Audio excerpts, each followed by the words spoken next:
Cop Cutlass, guys, it's been a couple of weeks. A lot has been going on with me, at least, not so much out here. We've been driving the Pontiac around, enjoying it, putting miles on it. It's a great cruiser. There's a couple things I still have to take care of, but at this point, we don't know what direction we're going to go just yet. But the Bonneville will see some track time soon. A lot has been going on. I've been kind of in a weird funk, a little depressed, a little anxiety, a little bit of everything. I've just been working house projects, which you guys know fucking nothing about unless you follow me on Instagram, Copper Cutlass. But I've been working on my house projects and just doing stuff, and I really haven't been out here. And then, like, reality hit me sometime this week that we're pretty much like 3 weeks away from the track opening for test and tune time. So we really have to come up with a game plan and come up with something that is more, recent. What's the word I'm looking for here? Contingent, right? So, either way, if you guys have been following along, you guys know that last fall we ran an 1168 with the car as it sits in beautiful weather. I mean, it was like 40 degrees, just great weather. I got so lucky that day. And again, it's part of the combination. Like, I think a lot of people would say, like, you're trying to coax the time out of the car. Well, you're running the car in the absolute best ideal situations. It's like the guys out in the West Coast, they know that if you're out in higher elevation and you get closer to sea level, you're going to have much more, like, a lot better performance out of your car. So, like, a 12-second car out in the West Coast would probably do 11s on a regular day out by us. So you got to think about all those variables. And part of that comes down to where I want to take the car. So we got about 150 pounds to take out of the car. I've lost 10 in the last 2 weeks. I've been walking my dogs. Part of the diet plan is also me. It's become a little bit of a joke, but it's also become like, I could use a little bit of weight. I'm not overweight, but America does have an obesity problem, and I'm technically obese.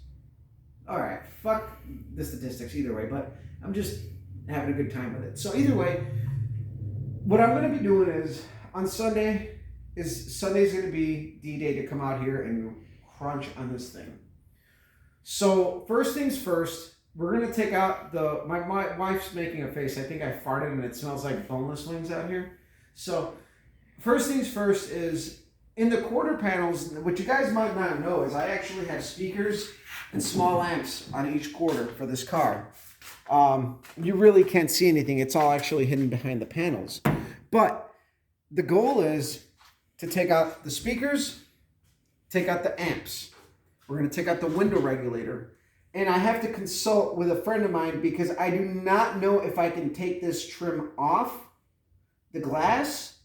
And I'm going to try to put Lexan in here, remove weight. Now this sounds insane, but I'm going to take out the exhaust and weigh it. I know my exhaust is heavy, so when we go out for this pass, I want it to have no extra weight. That's a couple of things we're going to be doing. So besides, like, we're going to, again, try to lose weight here. Now, we're going to move up front. And now the core support is going to see some work. But the first thing I have to do is actually take the bumper off. I'm going to tape it all off. I'm going to wax it.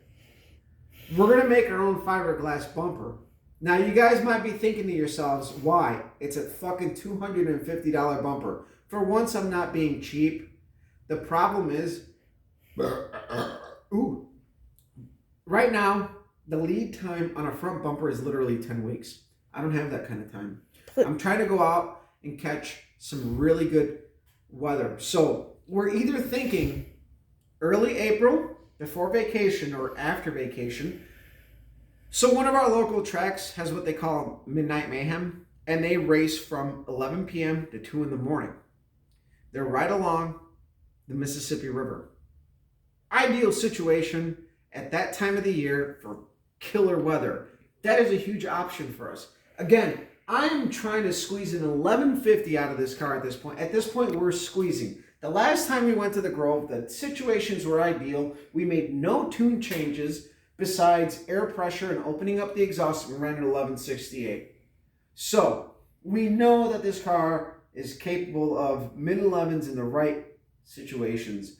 And under normal situations with heat in the summer, if we're bracket racing, it's a 12-0 car all day, and we knew that from the last time we ran it at Cordova, where it was like 70-something fucking degrees. So either way, what we're going to end up doing is I'm going to end up making a fiberglass bumper. And that's going to be the first thing. I'm going to show you guys how I make the mold, what I'm going to be doing. And by the way, I've never done this before.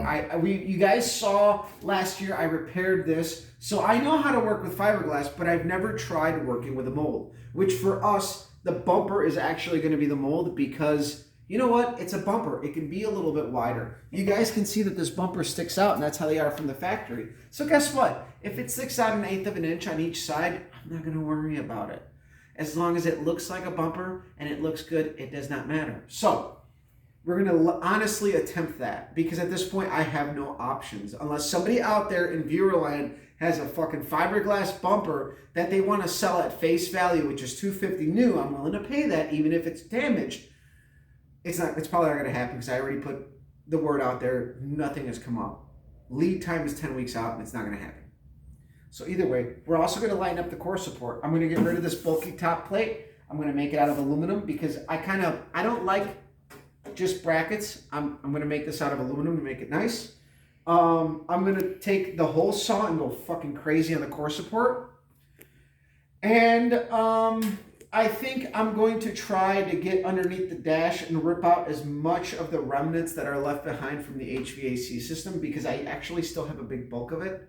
I just have relays screwed into it. If I can do that, I will. If not, then when I rewire the car, I'm going to take the dash out and go at it. But that's our plan. We're going to come out here Sunday and do that. And I'm going to try to get as much in-depth videos about setting up the bumper because this weekend all I'm doing is I'm taping off the bumper, and I'll get in depth about that when we do that. But either way, I'm going to take out stuff from the quarters and we're going to weigh it.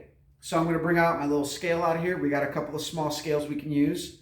I got a nice bathroom scale I can use. And, you know, my wife's laughing. But, hey, we got to weigh it out. I'm not really laughing, but... So unless I find... I mean, I wanted to use a hanging scale, but I won't get it till Monday. And at this point, I'm really, for the purpose of making the video on Sunday...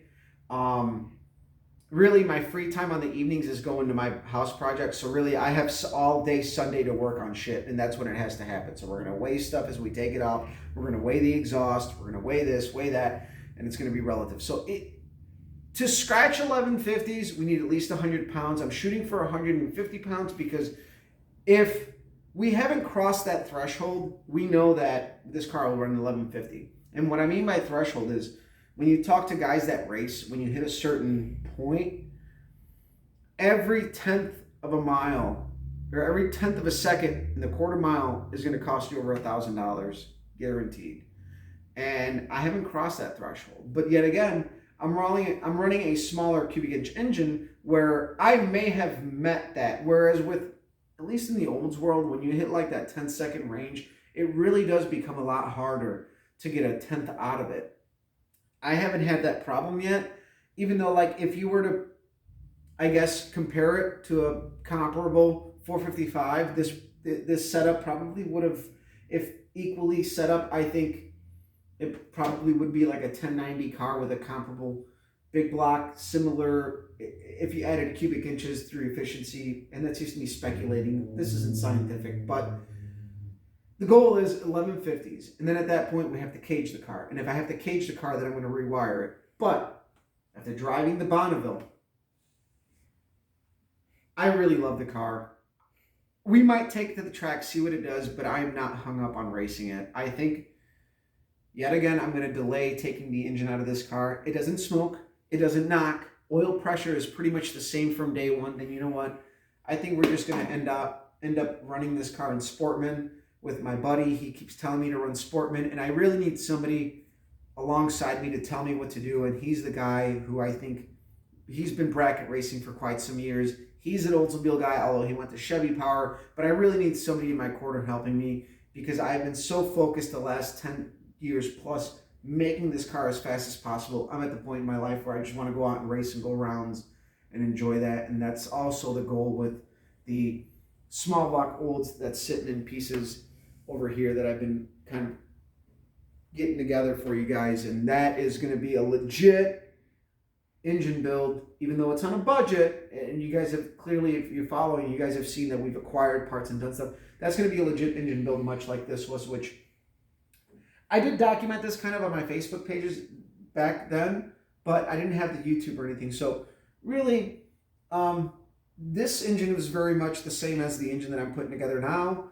It was a used cam, used short block, everything got freshened up, sent to the machine shop. Just, I had really good core parts. That's what it comes down to. I got lucky with the parts, and people have told me you get lucky with the parts that you source, and I do. I have really good trusted sources that come out to me and tell me, hey, I got this for sale and this, that, the other. But the goal is, at this point, I need like a trouble-free year. So at this point, like, I'm going to just focus on continuously running this engine. There's nothing wrong with it. It doesn't knock, it doesn't smoke. Oil pressure is the same. We're going to run it. And in the meantime, we're going to get our small block Olds done, and we're just going to cruise to Bonneville, and we might take it to the track and enjoy it. But really, I love that car. It's a great driver. It's nice to just on the weekend get in it with my wife, go to the store, go pick the dog up from the vet, what have you. It's just a really cool car. Unfortunately, as you guys can see, it's got this great racer stand, and it sounds great at idle. Everybody thinks it's fast, but really, it's like, you know, we had some douchebag in a Land Rover try to race us, and it's like, this is just my fucking cruiser, man. Like, it sounds great, but it's just a tank. But you know what? I don't care. I love that car. It's got great family history. It's a great driver, great cruiser. It's got great street manners. Like, I don't want to fuck with it. Like, I don't want to ever. Like, I've completely, like, if I want to go fast, and I want to fucking, like, have a street driver, it's going to get an LS, and that's it. My goal, if I do that, it'd be like a 12-second bracket car that's truly street strip, road trip worthy, and it would have to be like a 6.0 LS, naturally aspirated. Done deal. So either way, enough about my ranting. I know I've been dormant for at least like 2 weeks. I think the last video I made was like pretty mundane. It was just the wheel video on the Bonneville, and that was it. But I'm planning on coming out here Sunday, so stay tuned, guys. This is kind of just a heads up, a little update. What we've had going on. It is Friday, so I'm enjoying beer. My wife's out here hanging out with me. We're just kind of hanging out. And so stay tuned. We're going to be weighing stuff as we take it off and hopefully not putting any weight in it. So I'll let you guys go. Share, like, subscribe. Thank you to all the new followers, subscribers that we got. If you guys like stuff, share it. We're Oldsmobile guys. We're car guys. None of this stuff I do professionally, even though I am a body man by trade. But everything we do here is just like you guys do. A little different approach, but love you. Stay tuned. Thanks, guys.